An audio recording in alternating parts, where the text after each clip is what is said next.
আসসালামু আলাইকুম প্রিয় দর্শক, সবাই কেমন আছেন? প্রতিদিনের মতো চলে আসলাম এই মুহূর্তের আজকে 16 জুন 2026 রোজ মঙ্গলবারে খুবই গুরুত্বপূর্ণ ঝড় বৃষ্টি, নিম্নচাপ, শিলাবৃষ্টি, তীব্র বজ্র বৃষ্টি, বর্ষার মেঘ বৃষ্টি ও ঘূর্ণিঝড়ের আবহাওয়ার সংবাদ নিয়ে।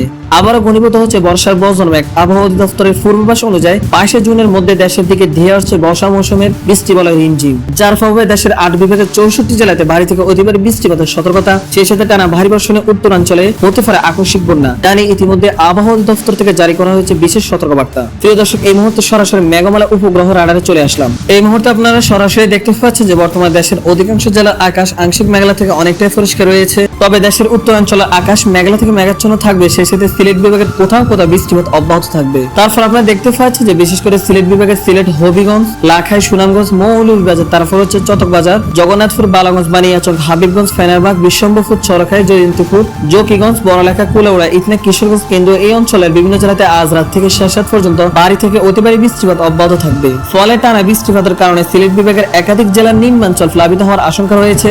তাই যারা এসব অঞ্চল থেকে আপনারা আমাদের খবরটি দেখছেন অবশ্যই পূর্ব প্রস্তুতি নিয়ে রাখুন। তারপর আজ রাত 2টার দিকে দেখা যাচ্ছে যে রংপুর বিভাগের আকাশ মেঘাচ্ছন্ন থাকার পাশাপাশি দমকা, জলবাতাস সহ ভারী থেকে অতি ভারী বৃষ্টিপাতের বিশেষ সম্ভাবনা রয়েছে।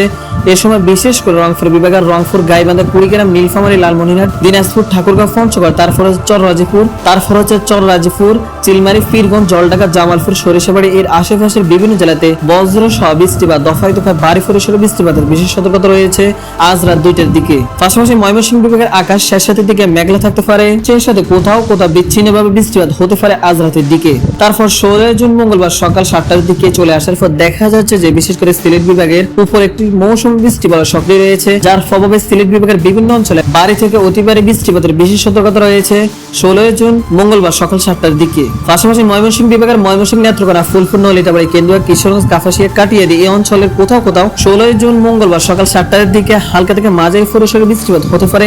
এ সময় দেশের একাধিক জেলার আকাশ মেঘলা থেকে মেঘাচ্ছন্ন থাকবে 16 জুন মঙ্গলবার সকাল 7টার দিকে। তারপর সকাল বেলা 11টার দিকে চলে আসার পর দেখা যাচ্ছে যে সিলেট বিভাগে বৃষ্টিপাতের প্রবণতা কমে আসবে। তবে সিলেট বিভাগের আকাশ গভীরভাবে মেঘাচ্ছন্ন থাকবে।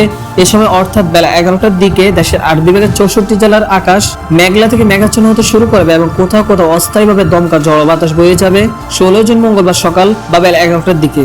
তারপর আপনারা দেখতে পাচ্ছেন যে দুপুর 12টা থেকে 1টার মধ্যে বিশেষ করে খুলনা বিভাগের খুলনা, লোহাগাড়া, বাগেরহাট, মোংলা, শ্যামনগর, সাতক্ষীরা, টুঙ্গিপাড়া, মাদারীপুর, কাউখালী, জিয়ানগর, মাঠবাড়িয়া, ফাতরঘাটা এই অঞ্চলগুলোর কোথাও কোথাও বৃষ্টিপাত হতে পারে 16 জুন মঙ্গলবার দুপুর 12টার দিকে। তারপর আপনারা দেখতে পাচ্ছেন যে 16 জুন মঙ্গলবার বিকেল 4টার দিকে দেশের দক্ষিণাঞ্চলের আকাশ মেঘলা থেকে মেঘাচ্ছন্ন থাকবে। এ সময় চট্টগ্রাম বিভাগের চট্টগ্রাম, কুমিল্লা সহ ফটিকছড়ি উপজেলা, বিলাইছড়ি, রাজস্থলী, রোয়াংছড়ি, চকরি এই অঞ্চলের বিভিন্ন জেলাতে হালকা পরিসরে বৃষ্টিপাতের সম্ভাবনা রয়েছে 16 জুন মঙ্গলবার বিকেল 4টার দিকে। এ সময় দক্ষিণাঞ্চলের আকাশ মেঘাচ্ছন্ন থাকার পাশাপাশি বিভিন্ন ক্ষুদ্র ক্ষুদ্র স্থান কেন্দ্র করে বৃষ্টিপাত অব্যাহত থাকবে।